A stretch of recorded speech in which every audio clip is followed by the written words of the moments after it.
All right, good evening. We're going to call the Board of Education meeting for October 6, 2025 to order. Can we please do a roll call? Yes, Ms. Grzymkowski. Present. Mr. Dimick. Here. Ms. Ryan. Here. Mr. Wiseman. Here. I am present. Ms. Cotter. Here. Ms. Dodd. Here. We have a quorum. Wonderful. Let's, those who can, please rise for the Pledge of Allegiance. I pledge allegiance to the flag of the United States of America and to the republic for which it stands, one nation, under God, indivisible, with liberty and justice for all.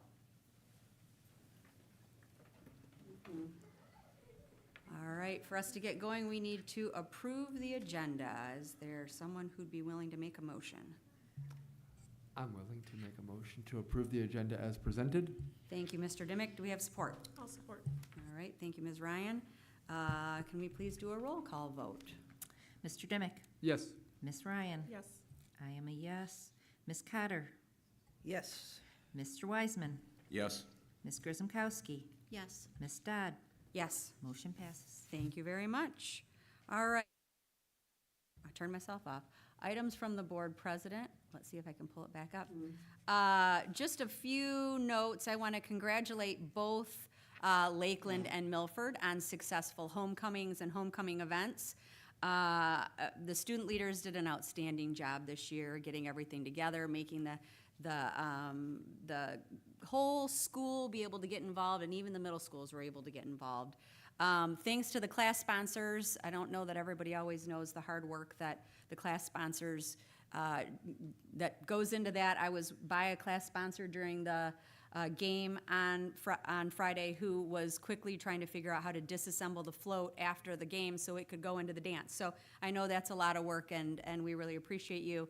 And then everybody who, from the teachers to the staff to the custodians to everybody, it takes a lot to put on a week like that and make it a thing and make it fun for the kids, and it seemed to go off without a hitch at both of the big high schools. So thank you very much. We appreciate it. In our middle schools and elementary schools, there have been a lot of fundraisers. The fun runs are happening at all the elementary schools. In fact, I drove by one the other day, and it was just a puff of color in the air.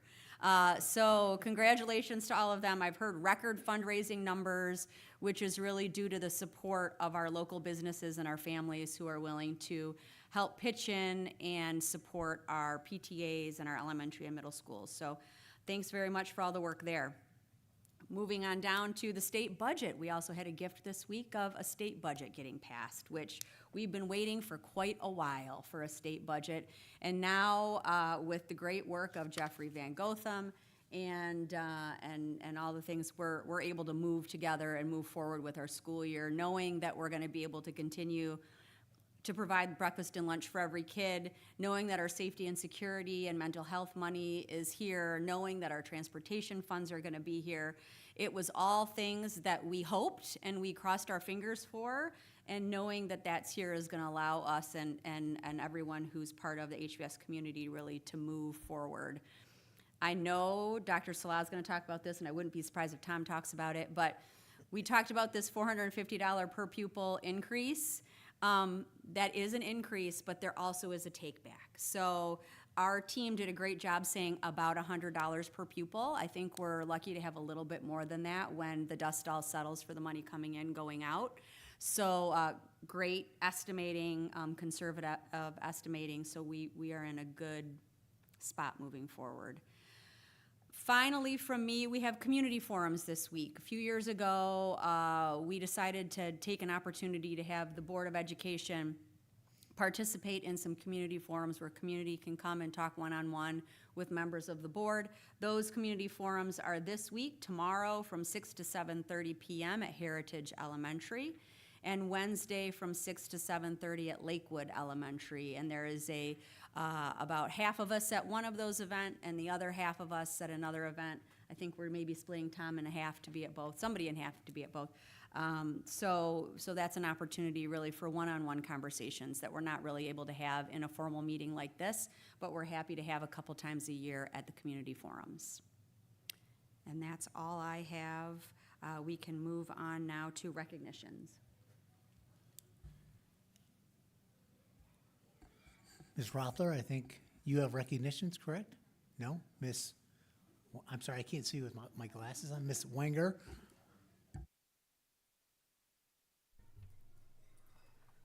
Thank you. Tonight, it's an honor to celebrate a remarkable group of educators who have recently earned their tenure status in Huron Valley Schools. These committed educators have exceeded high expectations and have shown tireless dedication to their work each and every day. The passion for their professionalism has touched the lives of many students and has established a lasting legacy within our community. Each of these educators embodies the commitment, strength, and excellence that characterizes the outstanding staff at HVS. Before I move on to our list, I'd like to just share what it means to reach tenure status. So under the Michigan teacher tenure law, in order to reach tenure, a teacher must successfully complete their probationary period within the school. They have to receive 3 consecutive years of effective ratings on their performance evaluations, as well as be employed for a minimum of 4 years within a Michigan public school district. So just so everyone is aware. So I'll be announcing all of our educators today by building. And for those of you who are here in our audience today, would love for you to, when you hear your name, please stand once your name is announced. And we're gonna hold our applause until the end.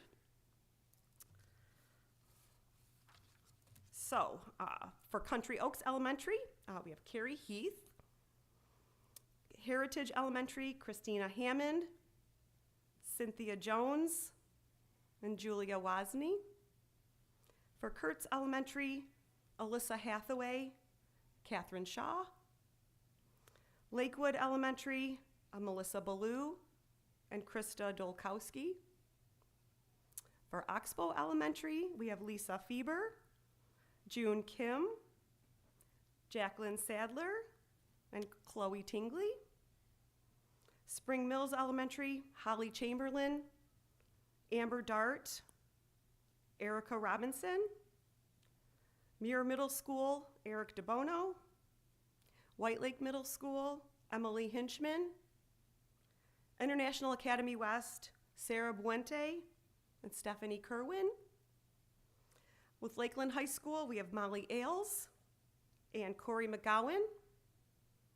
And last but not least, Milford High School, Kelsey Breen, Mandy Hess, Morgan Selke, and Thomas Wagner. Congratulations.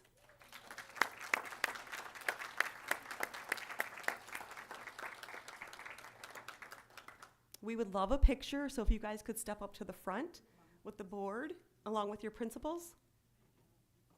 Thank you.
And Lindsay Cotter is interested in making comments, so don't leave yet. But certainly you have a big day tomorrow, so feel free to zip out when we're finished. I just wanted to recognize our tenured teachers, that they're not taking this lightly. It certainly is a big achievement for you. I appreciate the fact that you came out tonight on a school night to be with our board. So I want to thank you for that, and thank you all for what you've been doing here in Huron Valley. You are appreciated, and I'm glad you all made it. Thanks for coming.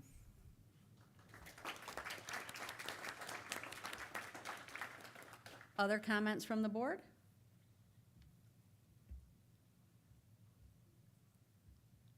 I'm just going to say I see a lot of leadership out here too, and we're fortunate to have a new generation of leaders coming in and taking on the reins and doing a lot of the things that make school not just important and valuable, but special and memorable. So thanks very much to all of you. We appreciate you. We want you to stick around as long as you'd like. We're happy to have you, and you are welcome to stay, but you're also welcome to hit the highway and rest and recover because the kids come back tomorrow. I'll give you a minute.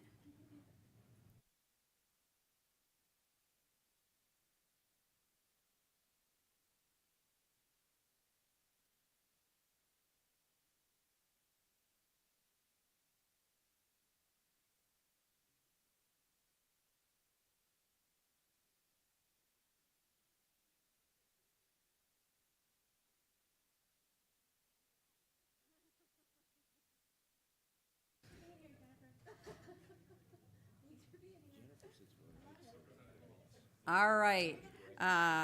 Very exciting to have our tenured teachers and also to allow them to go home. They're actually going to rest up for their early release day tomorrow. There's a lot of learning to be done tomorrow. So next we have school presentations. Yes, and we have White Lake Middle School here with us today, and I'm going to introduce Ms. Chuckowski, the proud principal of White Lake Middle School, and she will introduce the rest of our team.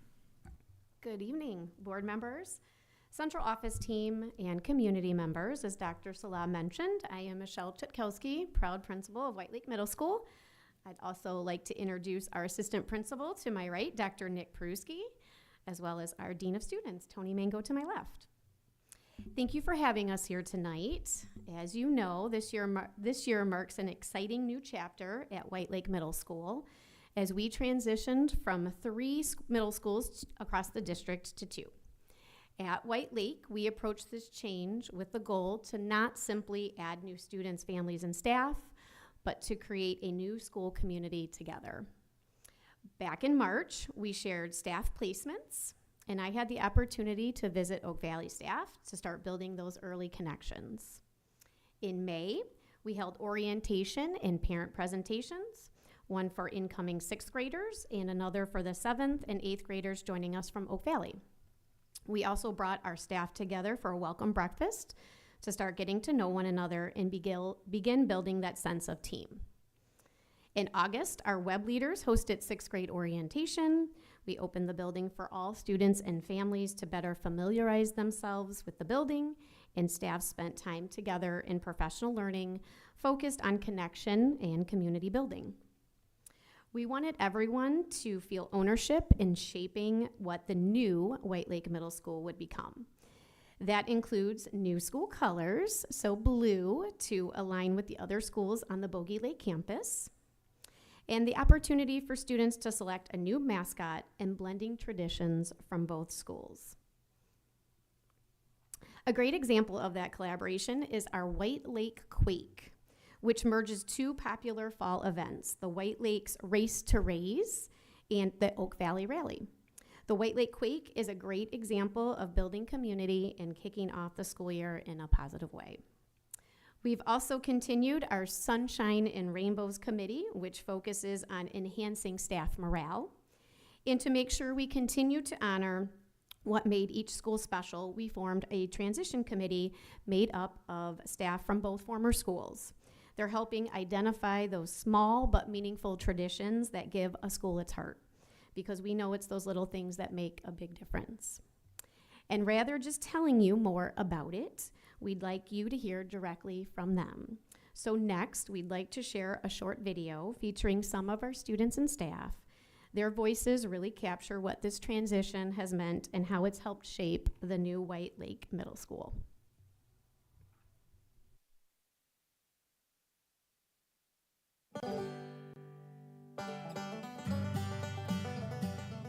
When I found out that the Oak Valley students were joining us at White Lake, I was very excited because I knew a bunch of people coming.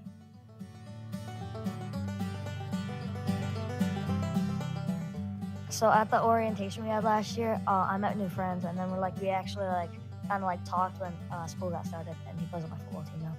Last year at the spring orientation, we got into small groups, and we talked to students at White Lake about anything. And that helped because you can just people now, you're friends with them now. So yeah, that spring orientation was really helpful because it gave me a better understanding of the building. I think it was really helpful for me because I got to see what the building looks like, and I got to meet potential people that would be at our school next year. Last year when we had the orientation with the Oak Valley kids, I got to make a bunch of new connections with people that I didn't know. Hi, I'm Mr. Turner. I'm a teacher here at White Lake Middle School. I spent my first 18 years teaching at Oak Valley, and now this is year 1 at White Lake. My daughter is also an 8th grader here at White Lake after being at Oak Valley the last couple years. So we're excited for this new opportunity, this new adventure. Staff has been great. Students are getting to know each other, and I feel like we're really building a community now. Yeah, so I used to think I wasn't gonna make it in class because I had to in class in time.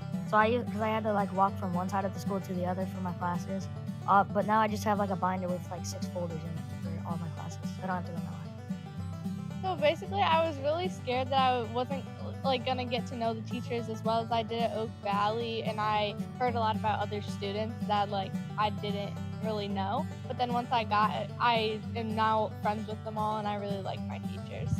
So one thing I was pretty worried about was sports and splitting up with my friends, but once I really got here, there was not a big problem with that because I made the team I wanted to, and me and my friends didn't really get split up, so that was one thing that I was pretty worried about. Last year, one of the biggest things that I was worried about was navigating the school and not knowing where I was going. Finding classes is definitely not a problem this year. So something I was worried about is I split up with some of my friends, but I've definitely made some new ones and still have my old ones, so that's good. I was definitely worried about getting lost or not being able to find a lot of new friends here, but I've actually found a lot of new friends here, and my classes are not that hard to find. Hey everybody, it's Mrs. Tapley. I just wanted to say how excited I am to be here at White Lake, and I even got a taste of the new construction. I have new carpeting that was just put in yesterday, and I can't wait to see what else is to come.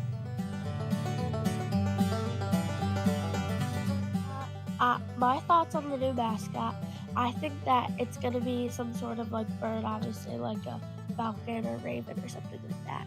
So my thought on the new mascot, I think we should do a raven because it's kind of going with birds and stuff, like Lakewood and Lakeland, and I think a raven would fit in pretty good with that. I really like how the White Lake Ravens sound, and I'm excited that we'll have a new mascot this year.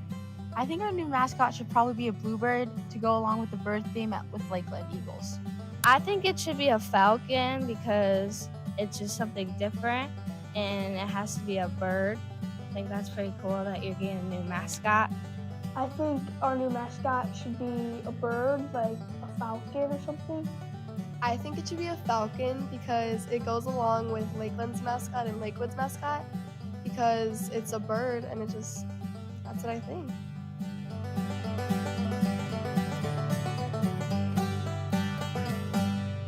So last year I like that we did the Oak Valley Rally, and now this year we're doing the White Lake Quake. It's just fun, because then once we earn stuff, we could do it.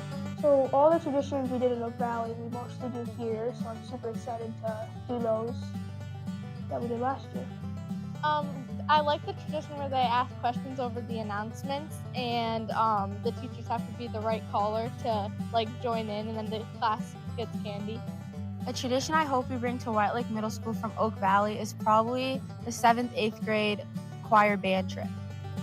At Oak Valley, I personally love things like Spirit Days and Spirit Weeks and our assembly, and I'm so excited that we get to continue that at White Lake.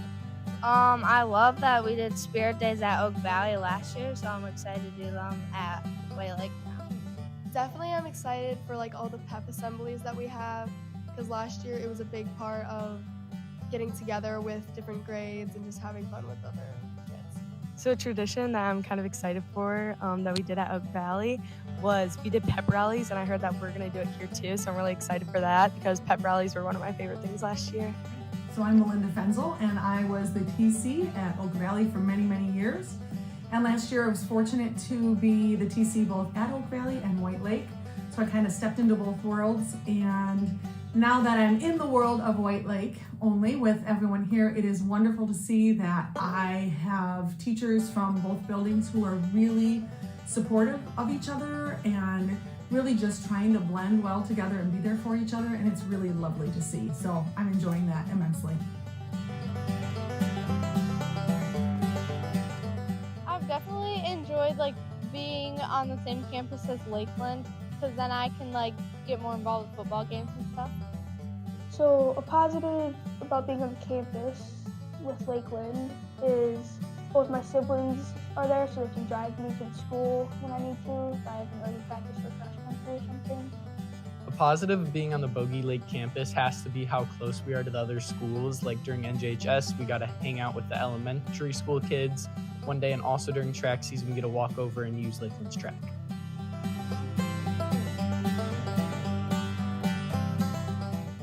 I'm looking forward to this year, the pep assembly, because last year it was really fun, and you get to like sometimes participate in fun things and watch teachers get like things on them sometimes. I'm looking forward to track season most this year. Definitely the DC trip with all of my friends, but I'm also looking forward to the volleyball team and the volleyball tournament, see if we can do well in that tournament.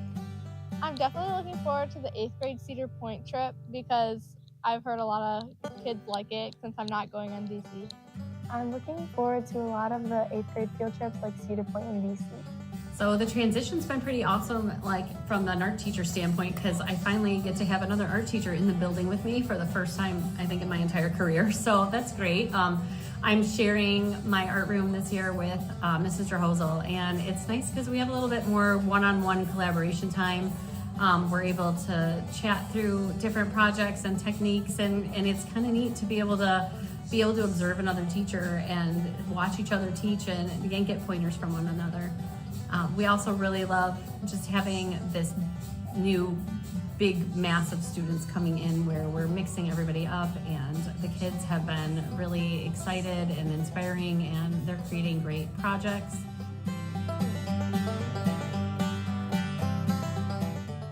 It was a lot less stressful than I thought it was gonna be, and like it was easier to find my classes. The school's a little bit smaller than Oak Valley, so I think it was just a lot less stressful than I thought it was gonna be. Something positive about the transition that surprised me is that all the kids here are so nice and everyone gets along with each other really well.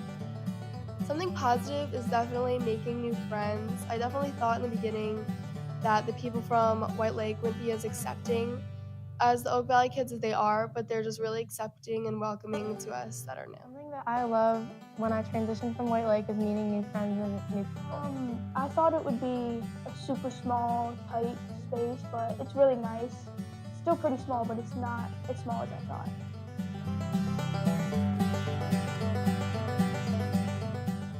What I like most about White Lake Middle School is that there's a lot of different teachers that you can talk to and interact with if you need help with stuff. I feel like the teachers are like really fun here. They were really fun at Oak Valley too, but I feel like there's different things that you kind of do here. It's kind of hard to explain, but I really like the teachers here. I love having the new classrooms because they're a lot better, and also the science room is way bigger and I have a lot more space to do my work, and I feel like I can get it done better. What I've enjoyed most about being at White Lake Middle School is probably that I've made a whole bunch of new friends and I've made new connections with teachers that I didn't know before. One of the things that I've really liked about being at White Lake is the ability to meet new families.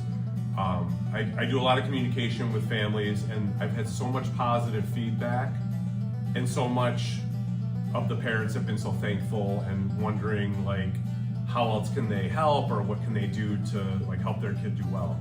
I've also really enjoyed getting to know the White Lake staff. There are so many great people in here, and a lot of the people that I've actually talked to don't even teach social studies. You know, it's in the math department, it's in specials, it's in science, and the lounge is hilarious, and we've just had a lot of fun, and you know, I'm looking forward to when the building's complete, when we can kind of see what the new White Lake will be like.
Thank you. We hope that gave you a little flavor of what's been happening at White Lake over the last month. It's been really exciting to welcome everybody. Yes, we are choosing a new mascot. Yes, we have already narrowed it down to being a bird to align with the campus.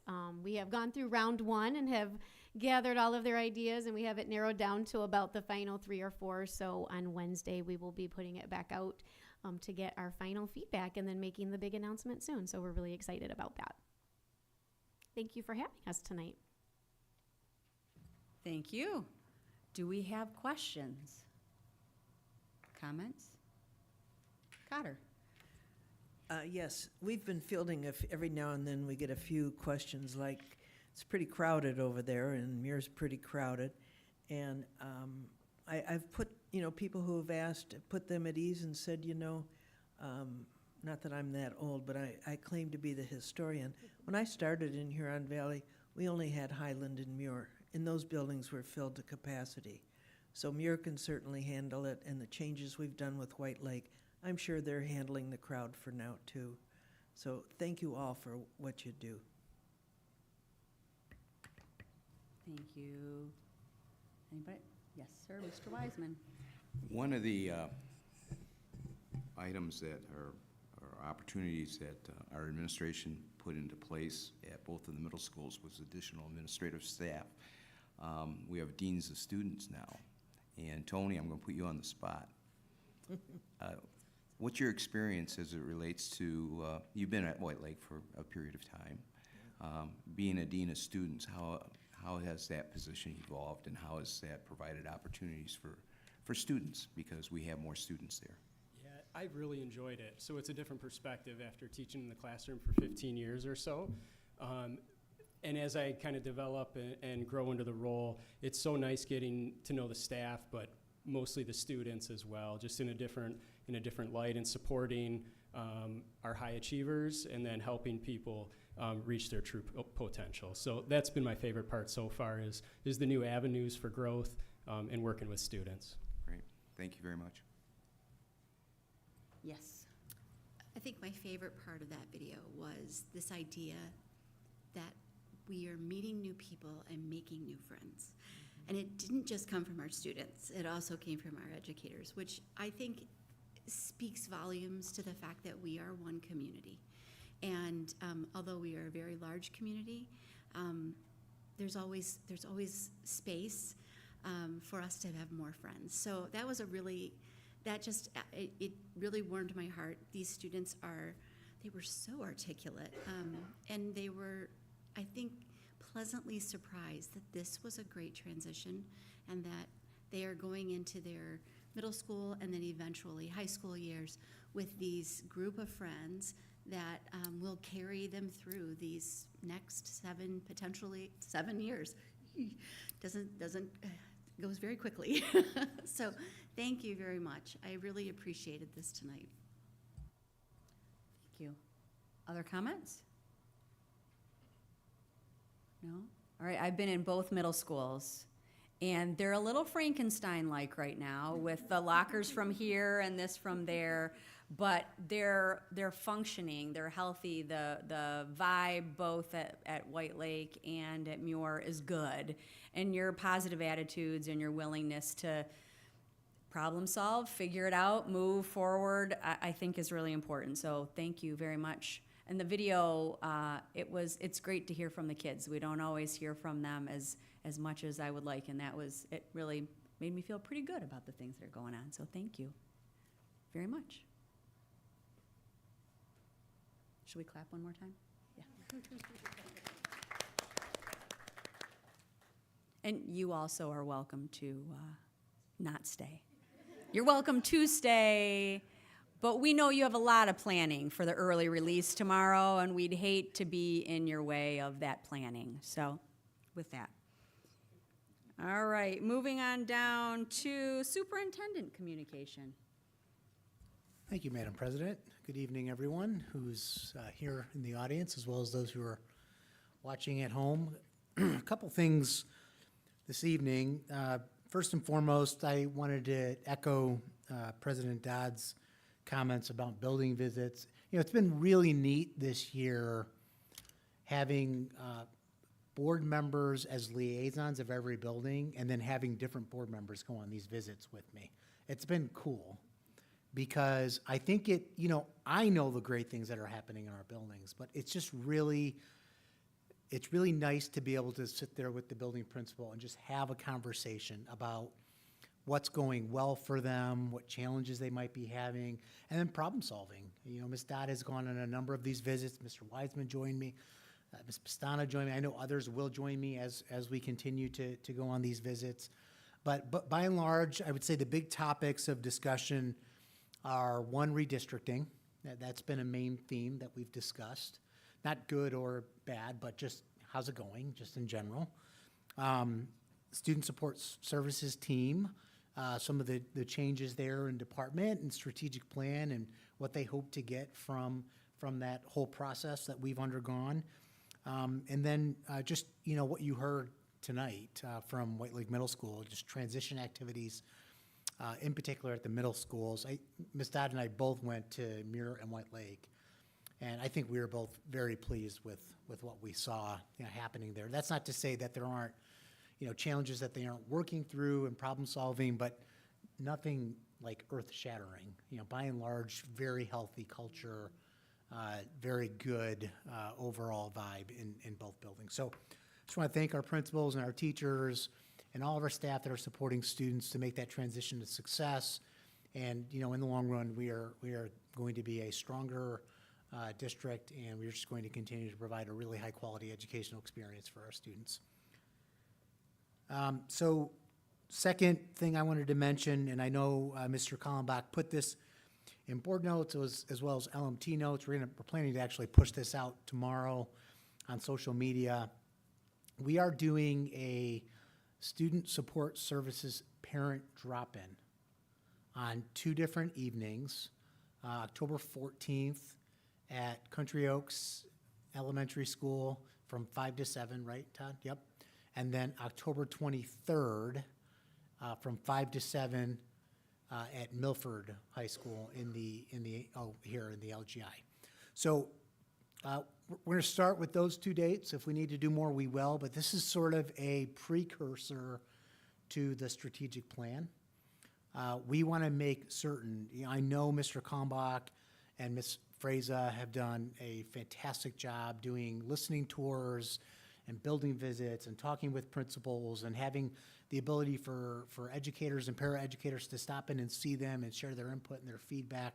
But we also want to give that opportunity for parents should they desire to have an informal conversation. There isn't a specific agenda. These are, I would say they're sort of similar to what the board does with their community forums. It's just an opportunity for us to listen, to hear, and to integrate all of that thinking into the strategic plan as we move into that work. So thank you, Mr. Kallenbach, for your leadership on that work.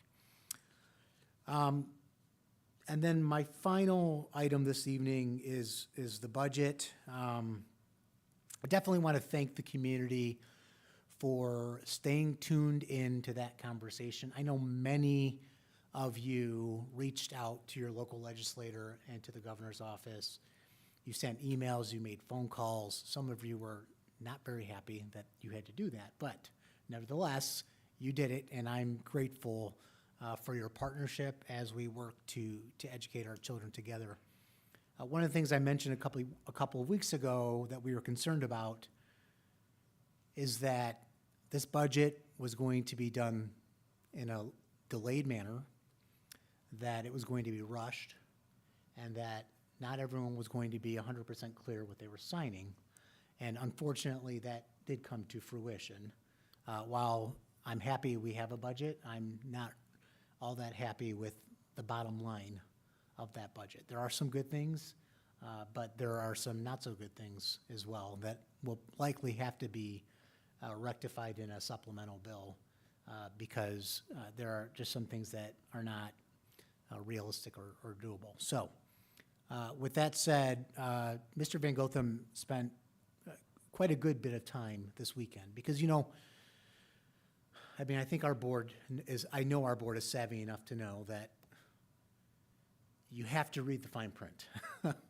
You know, what's reported in the media, you know, from the governor and from legislators as a record-setting budget, oftentimes has a lot of supporting detail that accompanies that. And the details are important, and what you oftentimes do not understand in the complexity of the school budget are where we get hit.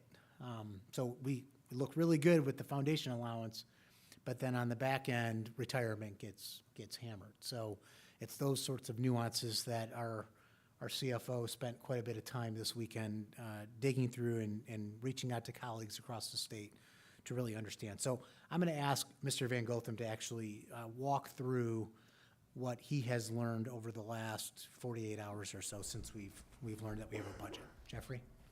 Thank you, Dr. Salah. And again, like Dr. Salah, I'm very appreciative that we have a budget in place.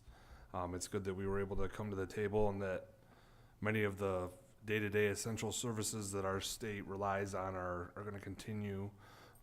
There are some wins here, so it's not all doom and gloom. So we did see some increases in some categoricals, so 31A, 31AA, which is at risk, school safety and mental health. The state did provide some funding for IDEA on the off chance that the federal government doesn't fully fund that. There was some additional Headley obligation monies, which again is special ed, which I'm appreciative.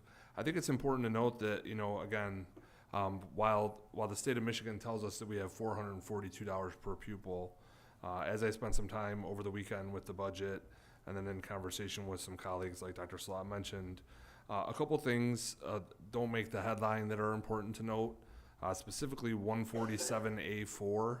So that's MIPSR's cost offset reduced UAAL.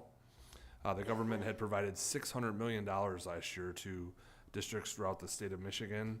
Our benefit to that was $3.3 million. And so this year they have shifted that $600 million away from districts and now are bringing back the UAAL rate obligation that we basically receive and then send back to the state of Michigan.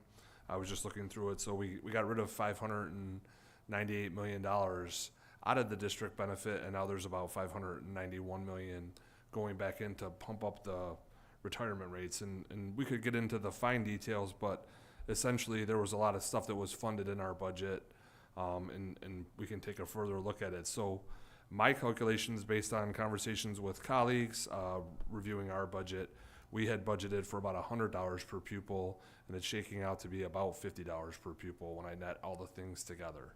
So again, happy that we have a budget, happy that we're able to move forward, but I'm definitely appreciative of the board supporting such a conservative estimate, knowing that there were a lot of other items being thrown out there, like $200, $300, $400 per pupil, and while it says it's 442, to me the net impact is how it's going to affect Huron Valley Schools, our staff, our students, and that's shaping out to be more like $50 per pupil. So I'll get into further detail, and I'll be able to really give an even better assessment to the board and the community in the coming weeks. But at first pass, there were some pretty big hits on the MIPSR side that, you know, will cost us some money on the per pupil. But again, happy to have a budget. I'm happy that we're in the position we are and that we budgeted the way we did. And then we'll continue to look at the budget as it sits and assess how that will impact us. But that's the high level for now. And I can entertain any questions at this point.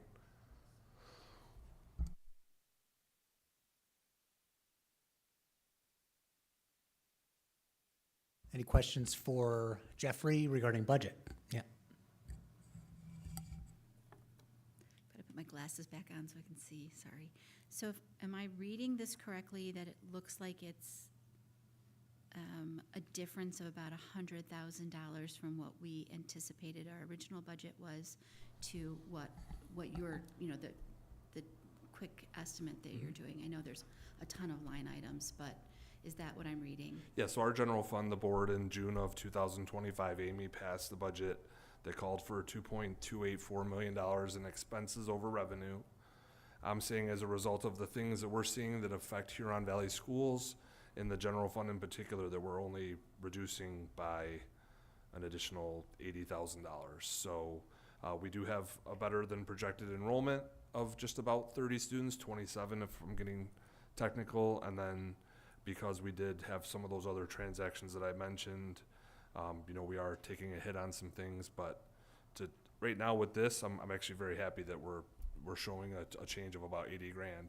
I think you're gonna see in the next few days, school districts throughout the state of Michigan that budgeted $200, $300, $400 did not take into account the big hits that could be coming from MIPSers, and there'll be a lot of, maybe there won't be, but I anticipate based on my conversation with my state level colleague that there'll be a lot of people who will read the MASB fine print.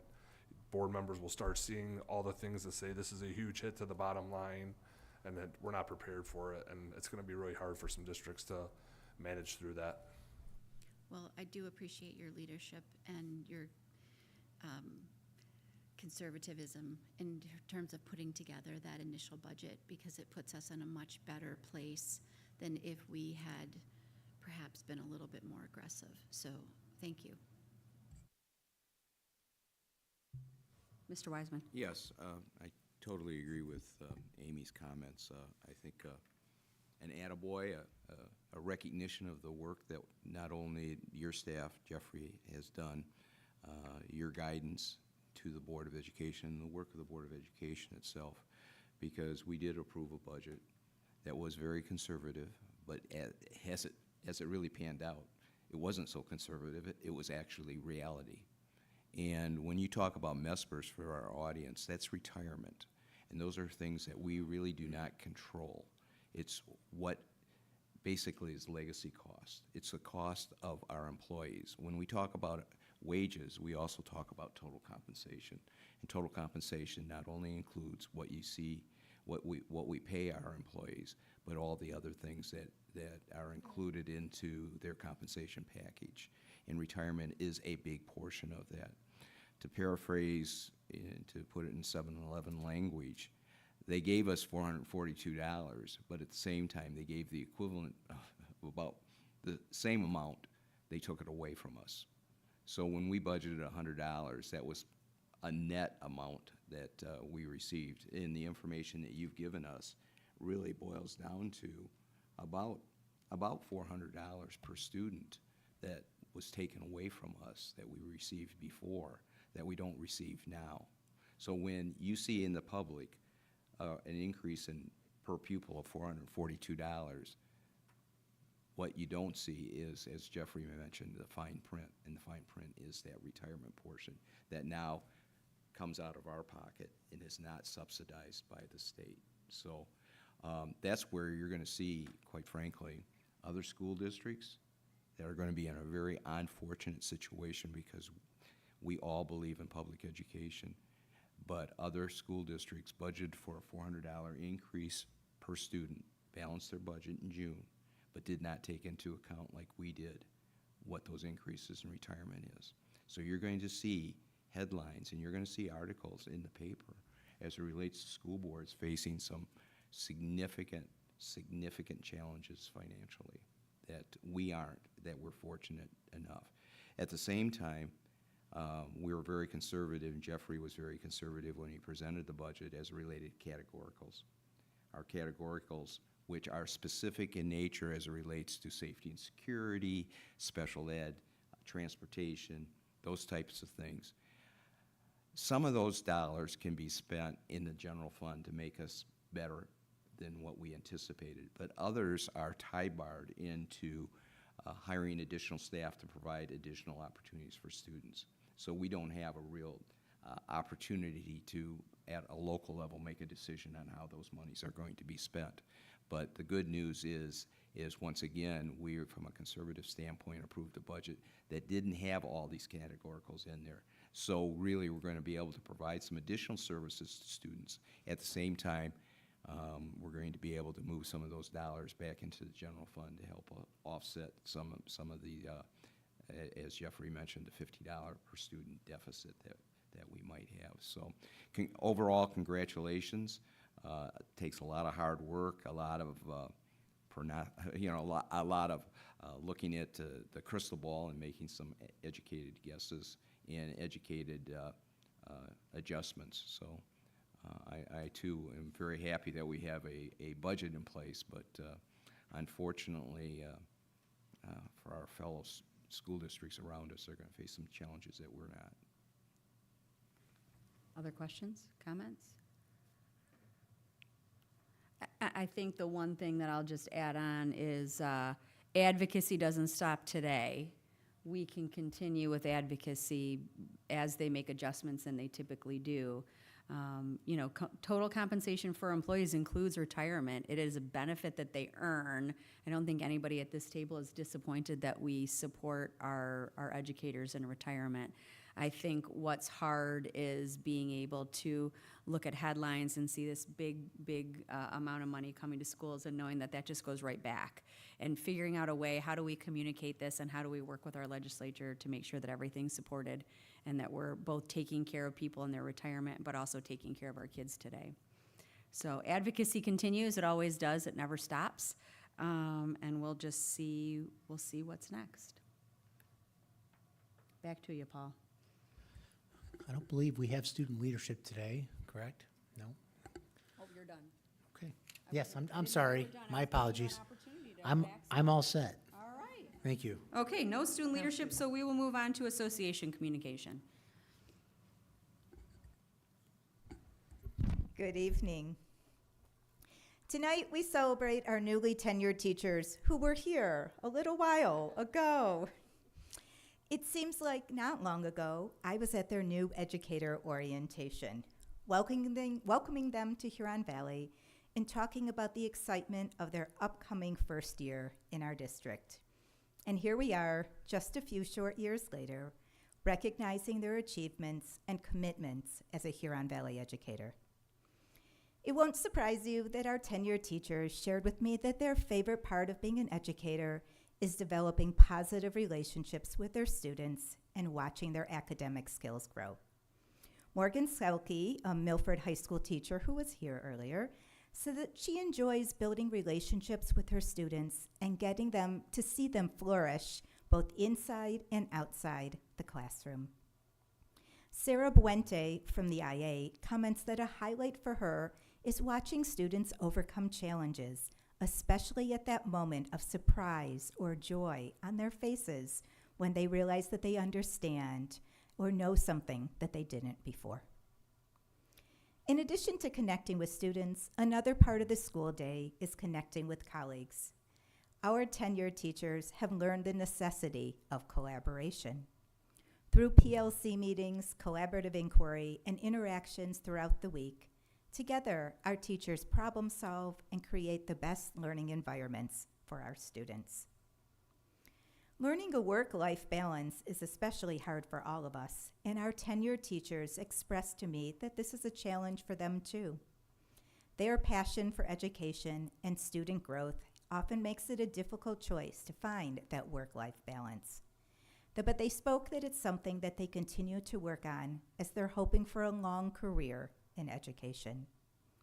There is much to do as a teacher, and they strive to always be prepared in order to set their students up for success. And finally, our tenured teachers shared that they are grateful for working in Huron Valley.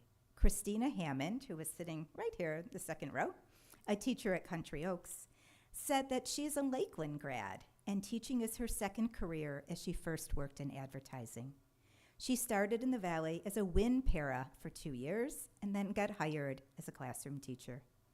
Our tenured teachers took different paths to get here, but we're so glad that they are all here. So congratulations again on achieving this significant career milestone. Your dedication, expertise, and commitment to your students and our entire school community is evident each and every day. We look forward to many years of watching all of you engage with your colleagues and shape the future of our students. Thank you. Thank you very much. Board correspondence. So I don't have board correspondence exactly, but I participated this afternoon in the Views from the Capitol, the MASB webinar, all about budget, and it was recorded, so I'd encourage all the board members there were some really good questions, comments, lots of things that people had to say. So yeah, I'd encourage everybody to take a look at it because it was really good. They said, I think by the end of the week it'll be out. Great, thank you. Treasurer's report. I think we've already received that. We sure have. All right, we'll move on to reports from board committees. I'll start with the executive committee. We met on September 25th at 9 a.m. in the admin building. We started about 5 minutes late, as per usual. Present were myself, Mr. Wiseman, Ms. Cotter, Dr. Salah, Ms. Cadell, and Bill Weinrock from TMP Architecture. We had no public comment. Regular agenda items. We talked about tonight's meeting. We reviewed the agenda. That was pretty much it. School safety and security, nothing to report. Legislative advocacy, nothing to report because we were waiting patiently for the budget. The 25-26 budget, Dr. Salah shared the state budget remains unresolved as the legislature continued discussion. Next, we moved on to 25-26 superintendent goals. Dr. Salah reviewed his 25-26 superintendent goals with the committee, incorporating the budget updates discussed at the September 22nd board meeting. We discussed a board study session. The board study session was scheduled for November 6, 2025 from 5 to 8 p.m. and potential agenda items were discussed. Next, we talked about 25-26 board goals. All subcommittee chairs will be asked to bring possible board goals to the November 6th board study session for consideration by the group. Finally, we saw some schematic drawings of the new middle school. Mr. Weinrock of TMP presented the new middle school schematic designs to the committee. We had no other. We adjourned at 10:30 a.m. Our next meeting is October 30th at 9 a.m. at the admin building. Next, TLT. TLT, we met on September 24th. Meeting was called to order at 9:05. Present were myself, Ms. Cotter, Ms. Grzymkowski, Dr. Nemeth, Dr. Salah, Mr. Endicott, Mr. Lindberg, Ms. Bjorkman, Ms. Horwitz, and Gabrielle from Milford High School. She was our student leader. There was no public comment. We had no unfinished business. Under new business, we talked about the 24-25 curriculum expenses, a great topic that Ms. Grzymkowski brought up. So Mr. Lindberg explained our curriculum budget updates, including the TLT's Gantt chart, which outlines projects and supports balanced purchasing. He also shared the long-term budget, where projected expenses serve as placeholders for future planning. TLT regularly reviews spending to stay on track. Next, we discussed the virtual days for testing. Dr. Nemeth shared that the district is seeking approval to implement virtual testing days again this year for the secondary buildings. This adjusted schedule is designed to increase student engagement and more effective testing environment, as well as maximizing space and staff availability. On these days, virtual students will complete assignments and check in with teachers as needed. Families without Wi-Fi will be provided with an alternative option, and this will be added to tonight's board agenda as new business. Then we discussed quadrant data focus on low-performing students. Dr. Nemeth presented recent state and county performance data highlighting HVS's strong results in science and social studies. However, there are areas for improvement in ELA and math. The district is focused on improving growth among low-performing students by identifying patterns and influencing factors such as testing environments and instructional support. Each school received scatter plots to analyze trends, and teachers have compiled data to create student watch lists. Data coaches are working closely with staff to support the targeted interventions. Next, standing agenda items. We didn't have anything under strategic plan. Under safety and security, Mr. Endicott provided a cybersecurity update. The district continues to send phishing tests and required staff awareness training. Additional training is being provided for IT, finance, and administrative teams. On the system sides, the district has implemented weekly penetration testing, voluntary audits, and internal firewall protection, multi-factor authentication, and real-time alerts for high-risk activity. Servers are backed up nightly, and they support strong MDR protection. I'm not sure what MDR stands for, I'm sorry. An upcoming A meeting will include a breach scenario drill to enhance preparedness. Under student leadership, Gabby was there. She gave student feedback from Milford, noting concerns about the ongoing construction in the Commons and the use of the Smart Pass, the electronic hallway pass system. Students are concerned because the system requires a phone or Chromebook, which not all students have or are allowed to use during class. Additionally, students are limited to 3 hallway passes per day, which some feel is not enough. So we had a little discussion about that. Under other items, we talked about the cell phone policy update. Dr. Salah shared that there's been strong interest and feedback on the district's cell phone policy. The overwhelming response is that cell phones are a distraction. The district is reviewing detailed building procedures to develop a consistent district-wide policy. Current policy under consideration include keeping the current policy as is, allow phone use during passing time and lunch only, or implement a bell-to-bell no cell phone policy. Harbor is currently a no cell phone policy with the Yonder Park pilot this year. And after a short adjustment period, there's been positive feedback from both staff and students. The administration will continue to work on this and then present their recommendation to the board.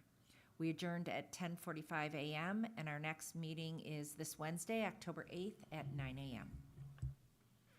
Thank you very much. Finance and operations. Thank you. Yes, the Finance and Operations Committee met on Wednesday, October 1st at 4:15 at the administrative offices.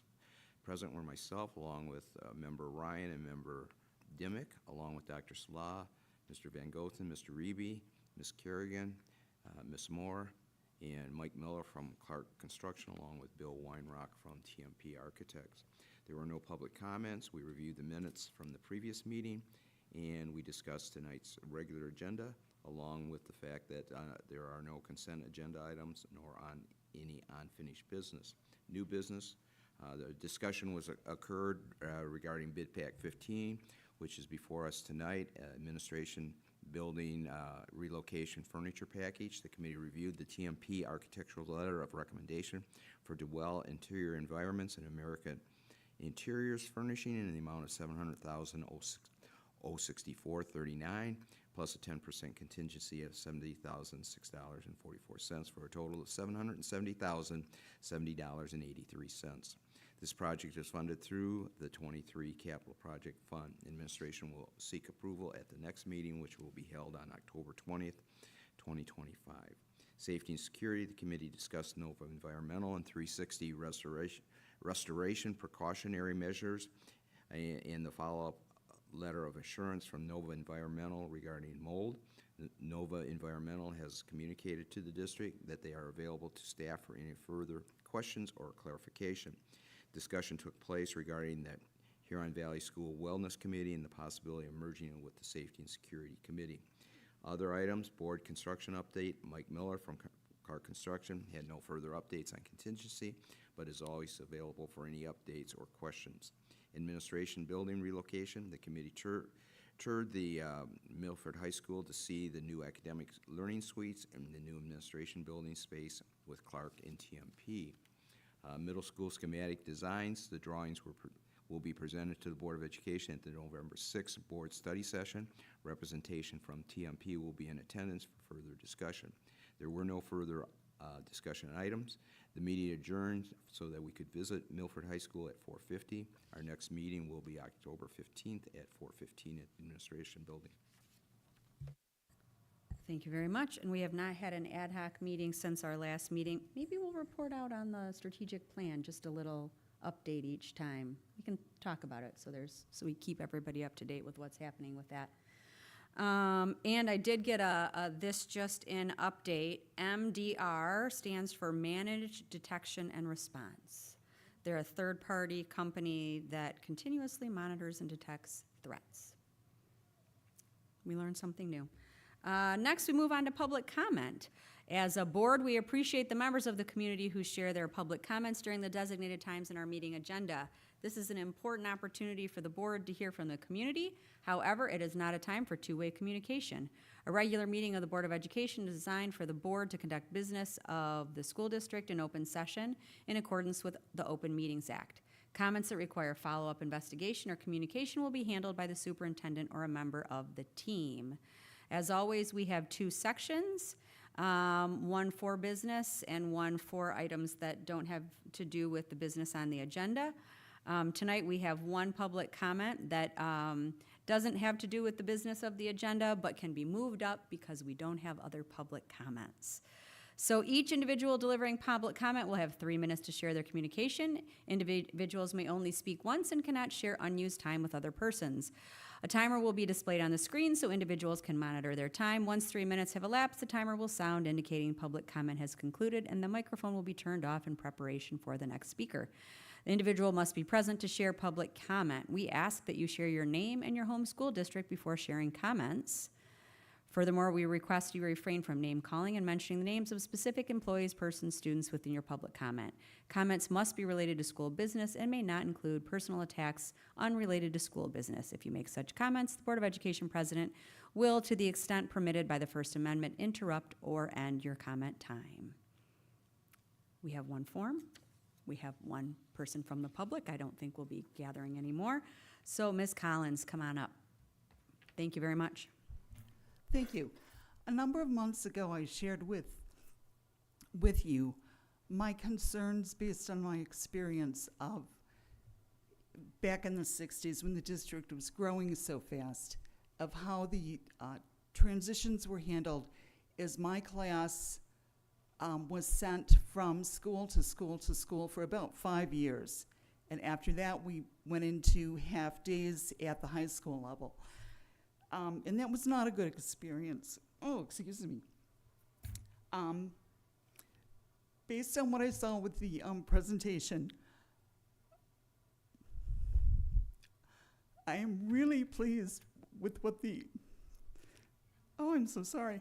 I'm really pleased with what the administration and the school board took the time to do to help these kids. Oh.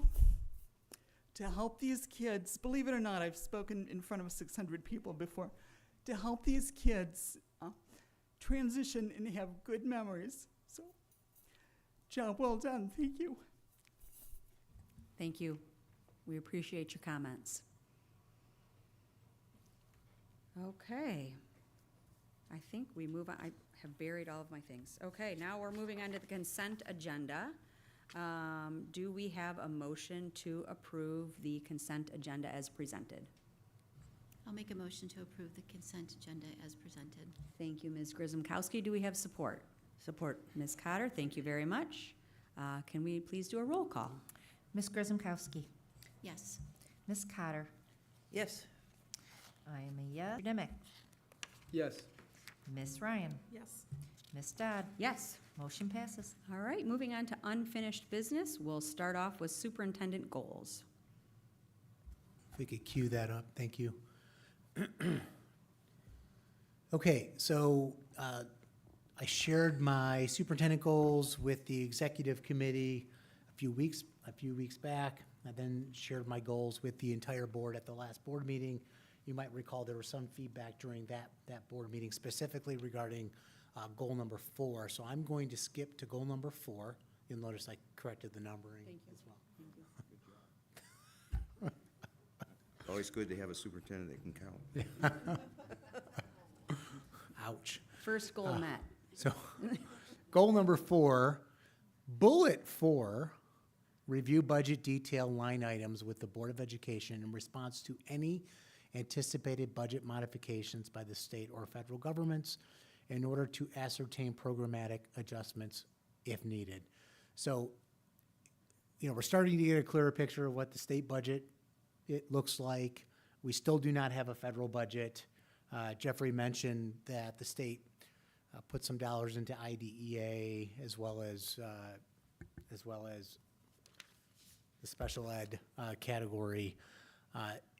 Should the feds not provide us with the full allocation of IDEA, that gives us a little bit of cushion there. So we're not entirely sure how the federal budget is going to shake out. We need to continue to monitor that, but Jeffrey and I have talked about this, going through this exercise of really digging in regarding what things cost specifically, and should we see a decline in budget line items, for example, safety and security is one-time money this year.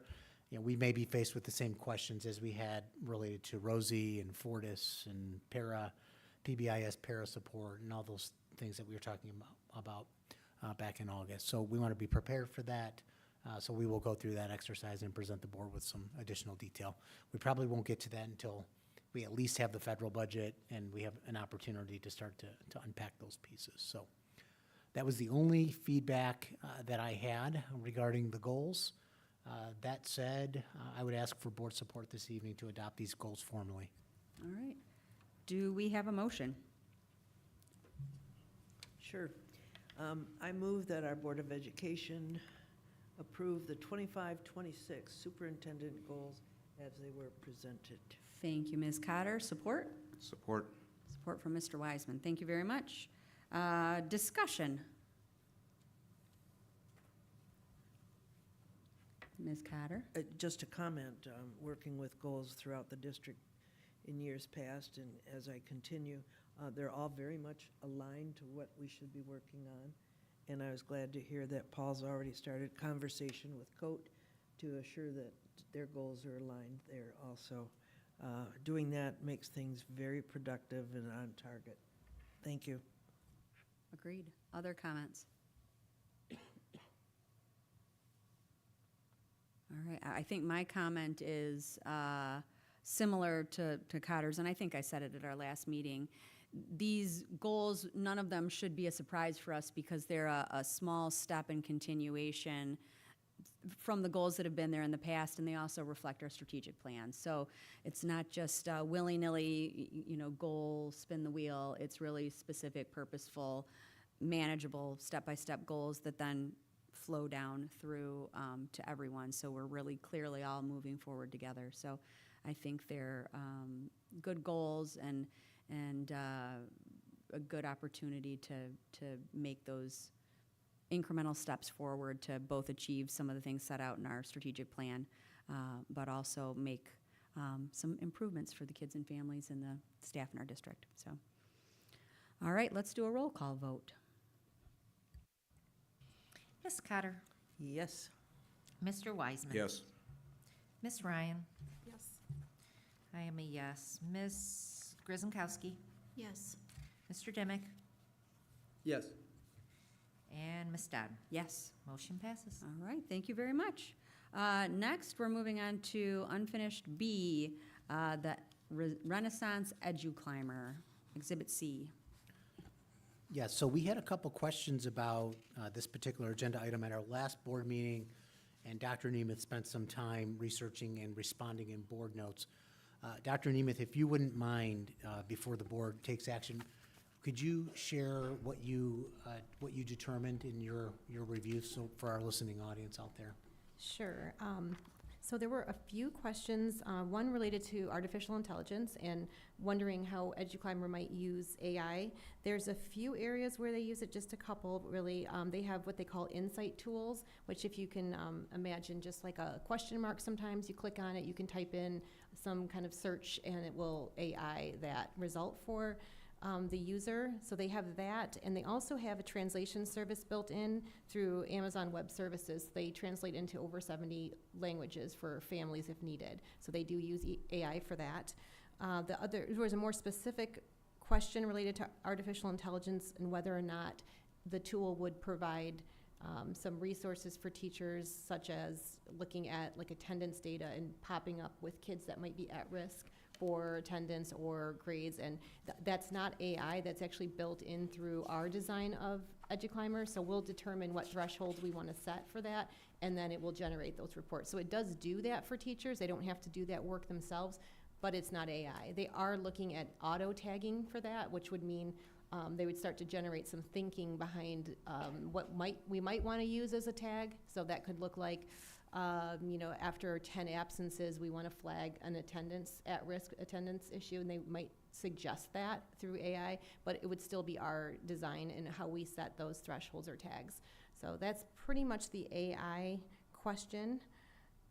There was also a question related to cybersecurity and student data security, which they did assure us that they have Renaissance Enterprise Security Program built in. They do support single sign-on, and they have data privacy agreements K-12 for all vendors that might interact with EduClimber. And we also have an amazing technology team in TLT that actually would be behind all of this and supporting all of that data integration. So we're pretty safe and secure in terms of data and cybersecurity, I think, with EduClimber.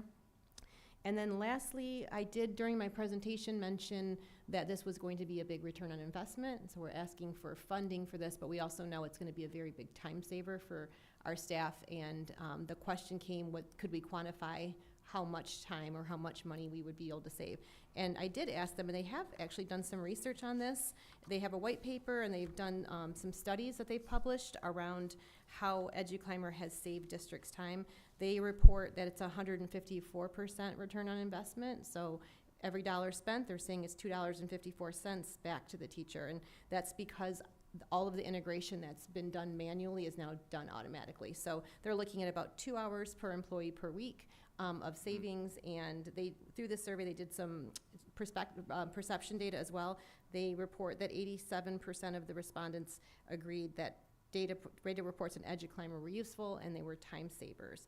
So the only negative thing that they did report was some of the, I guess, staff and teachers that used it felt like the professional learning was not enough or was not high end. So I think that's something for us to learn from as well. I know we're investing a lot in the front end with professional learning. That's our kind of our first chunk of the cost. But we're planning to really engage the staff with that professional learning and make sure that we design all of this to make sure that it is a time saver and it is useful for them. So that is something we hope to do. And I think that is all for the questions that we got, unless there are additional ones tonight. Let's do a motion and then open discussion. Do we have a motion to approve Renaissance EduClimber? I'll make a motion to approve the Renaissance EduClimber. Thank you. Ms. Grzymkowski, support? I'll support it. Thank you, Ms. Cotter. All right, now discussion. Now, just a couple of one. We talked about the integration and the time saving and the professional development for EduClimber. When do you see this, if the board approves this, when do you see this beginning, this process beginning? If it's approved tonight, I will probably start at the end of October. They start with a small, short kind of kickoff meeting with a small group, and then we'll invest in more kind of stakeholder groups to start designing. It's about a 3-month onboarding process.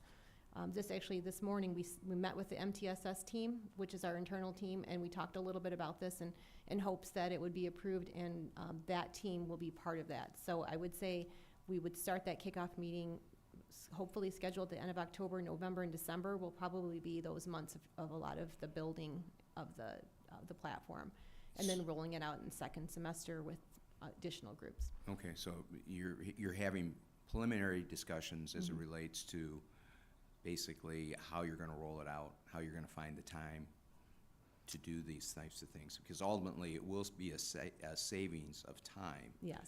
But initially, there'll be some professional development and some time that's necessary to bring this on board. Exactly. There's a lot of customization that will come with it, just setting up attendance data, setting up behaviors and grades and what we want to see in the reports. There's a lot of people very interested in the potential, but we can't do it all at once. So we have to prioritize what do we want to start with and what are the most important time savers to initially do. So I would say they would probably take us through December.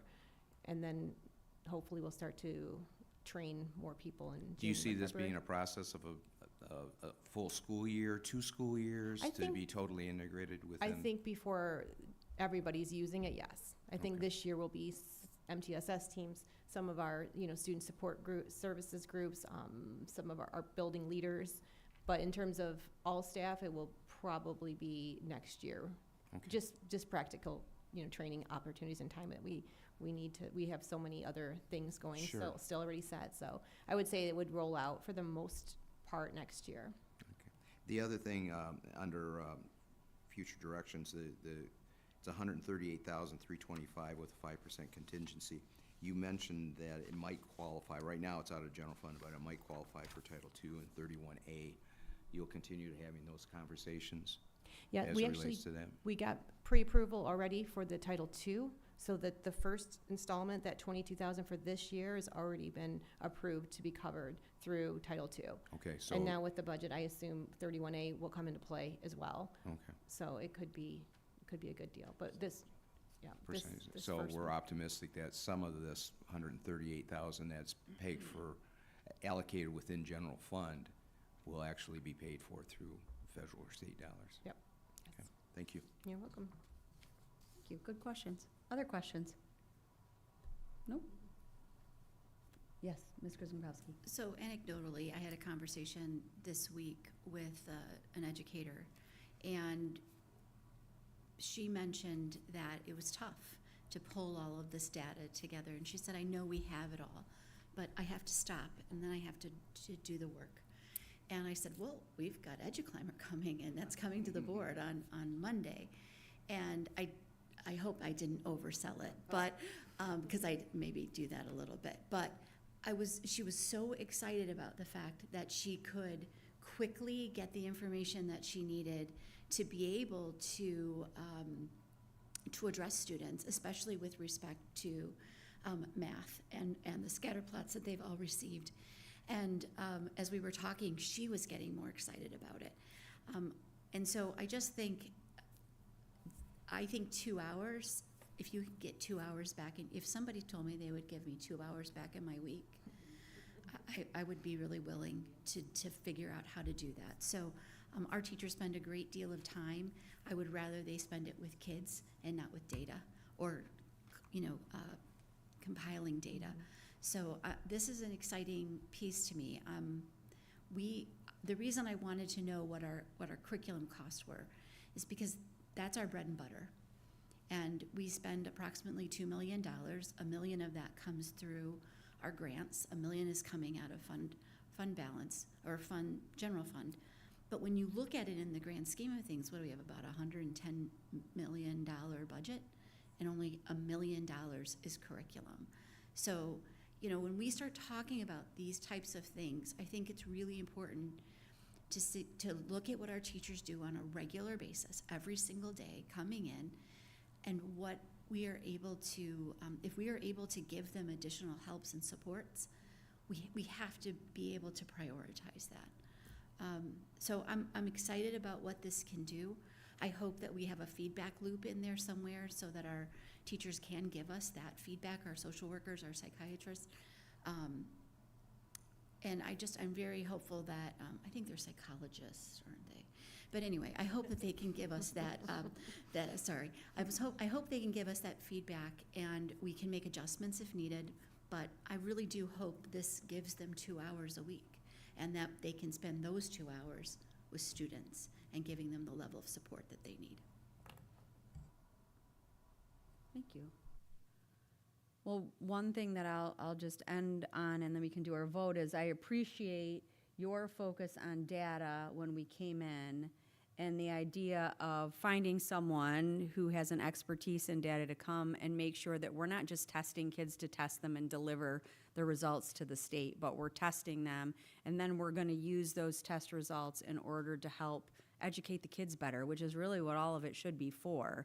And I feel like this is just another really positive step on that. I felt that way with iReady and our transition to iReady and the great tools and resources that that has in the classroom.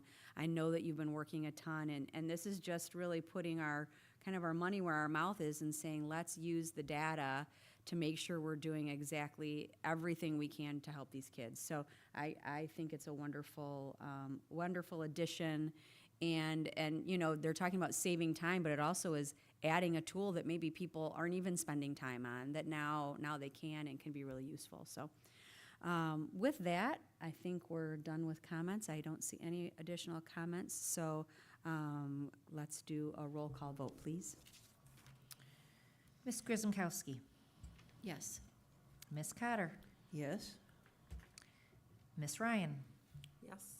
Mr. Wiseman. Yes. I am a yes. Mr. Dimick. No. Ms. Dodd. Yes.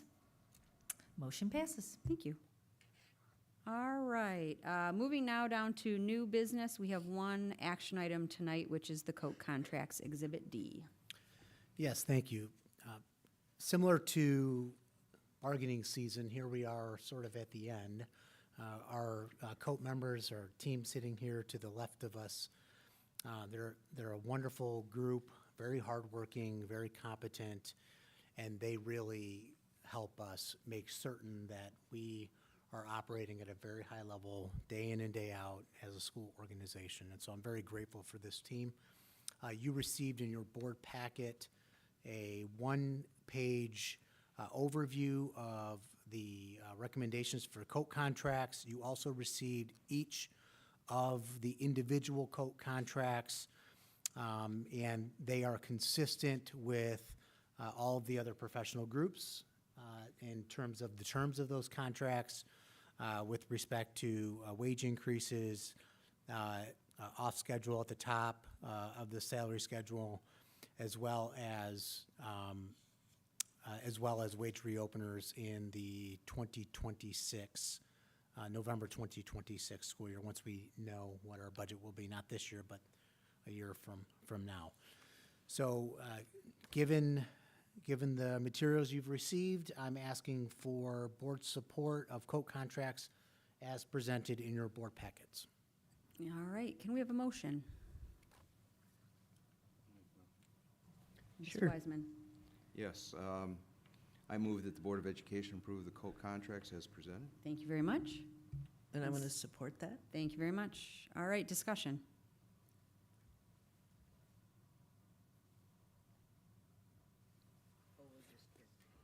Yes. No, just a question. Actually, Michelle and I were talking about it.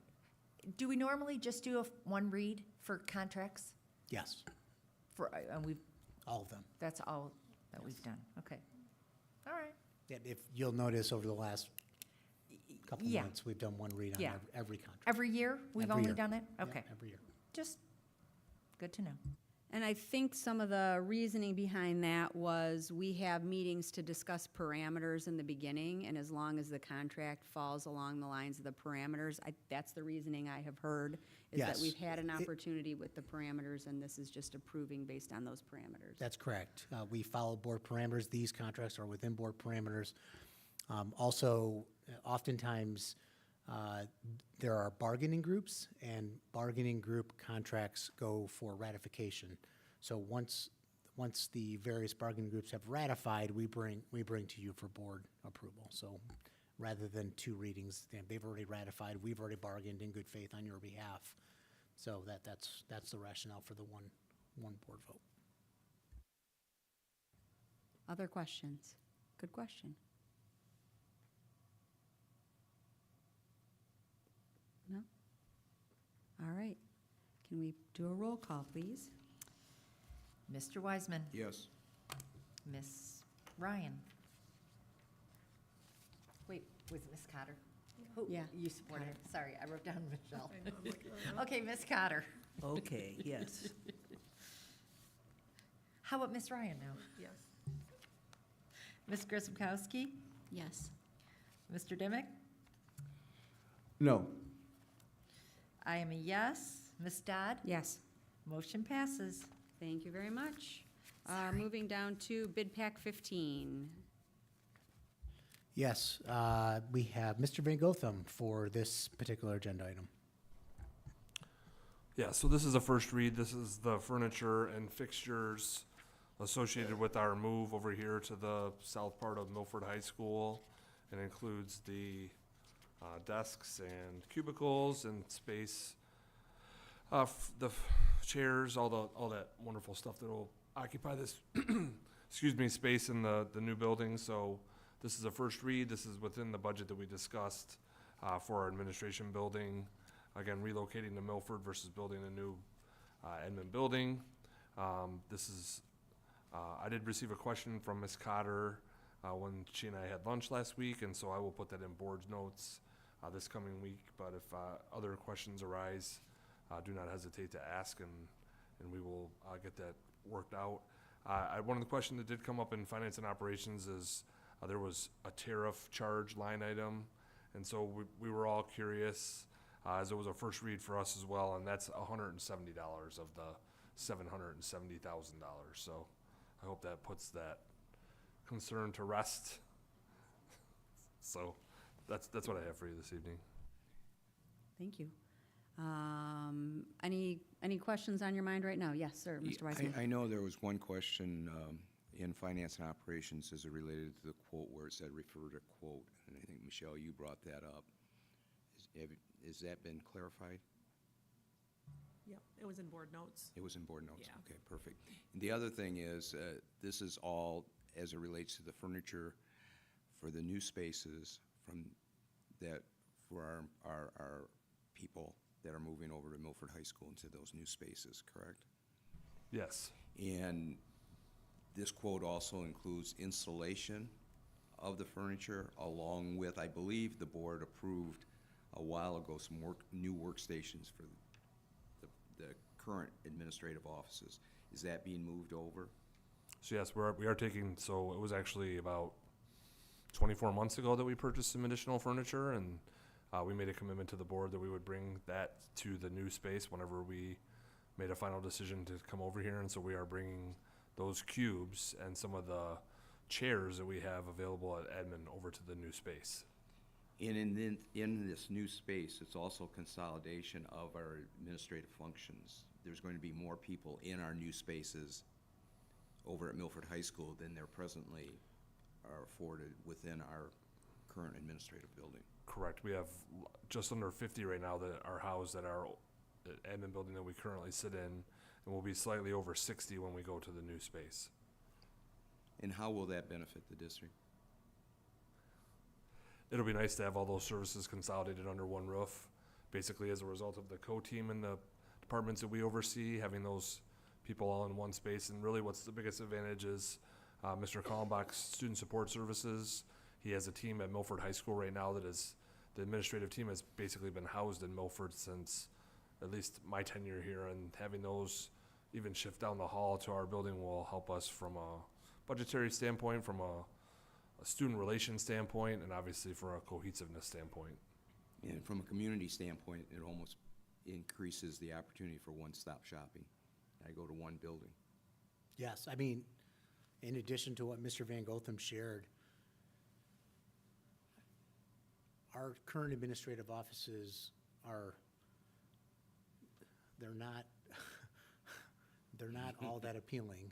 And we don't care so much about aesthetics or appeal, but when you take two portables from a bond that was passed in 1999 and slap them onto a building that was constructed in the 1960s, and you keep all of the same furniture since the 1960s until just recently, we just swapped out some of it. You see an image of an organization that is not representative of the work that we do day in and day out.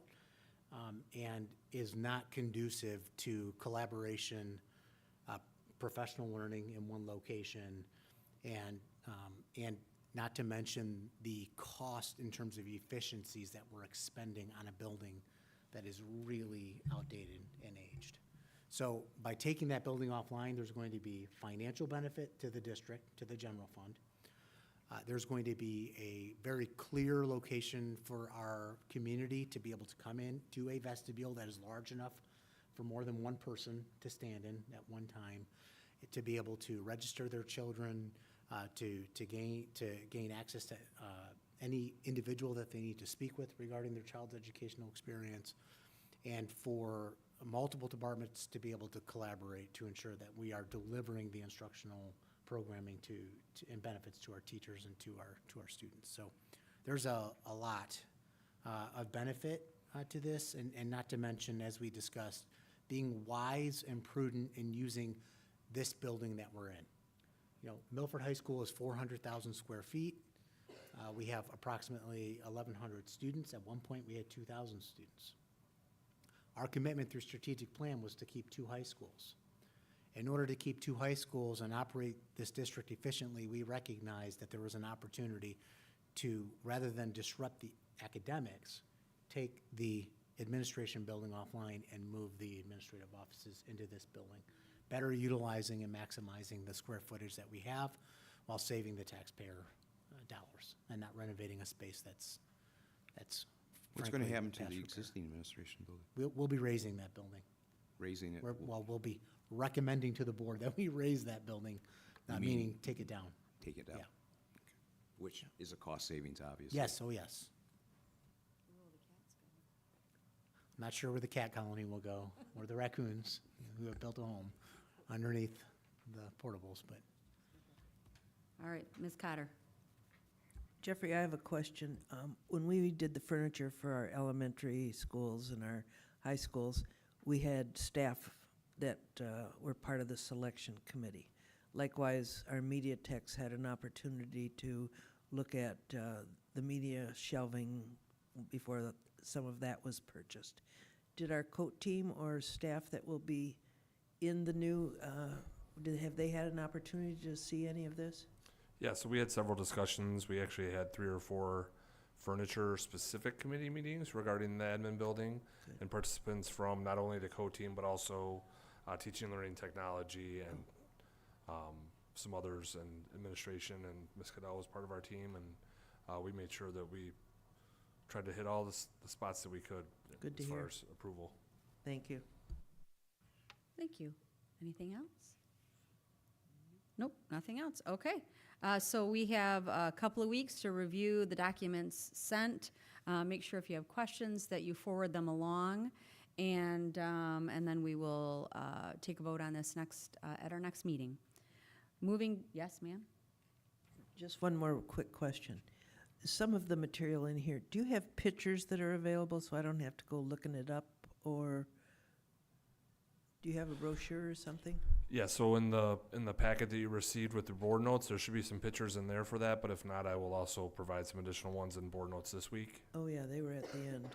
Yeah. Okay. Thank you. All right, thank you very much. Finally, under new business, virtual learning days for spring state testing, Exhibit F. Okay, and this one I will ask Dr. Nemeth to speak to.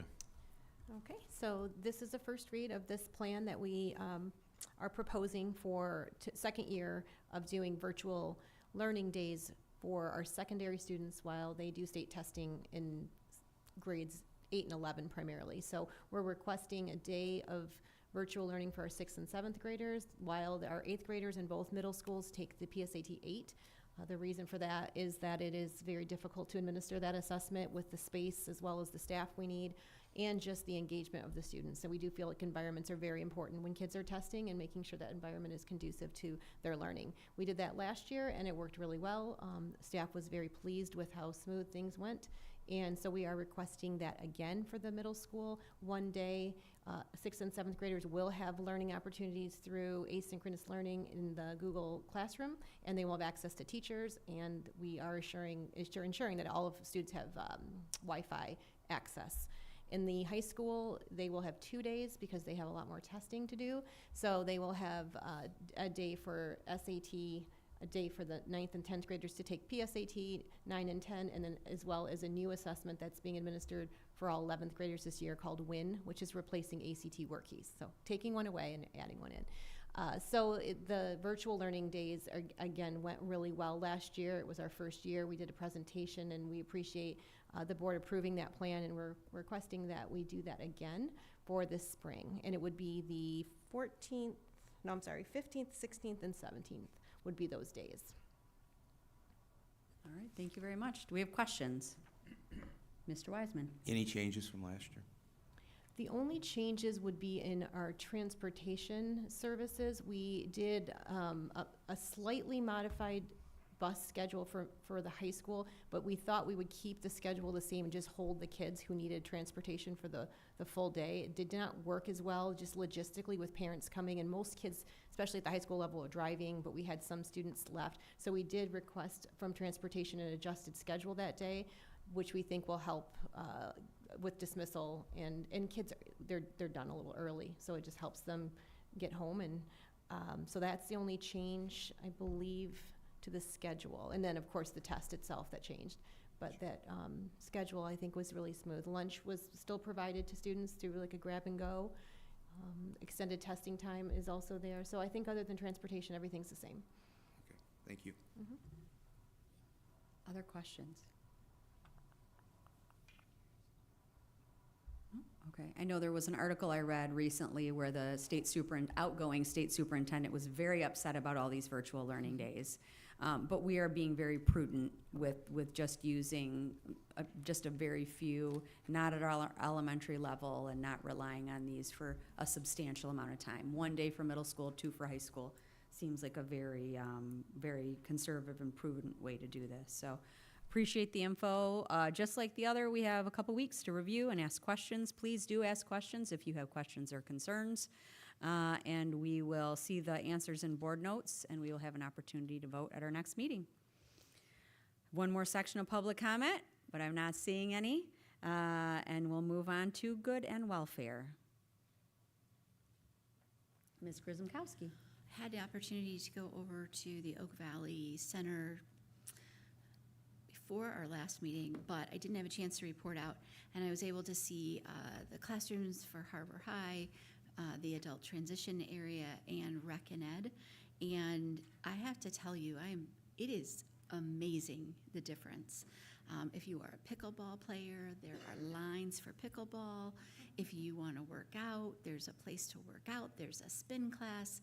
And then Ben Dowker showed me their cell phone wall, and it was absolutely fantastic. And to see the excitement of their teachers and their staff having, normal size things, not little kid size classrooms. It was really exciting, and I know they are very happy to be in that new space. So well done to both Harbor and Rec and Ed and our adult transition.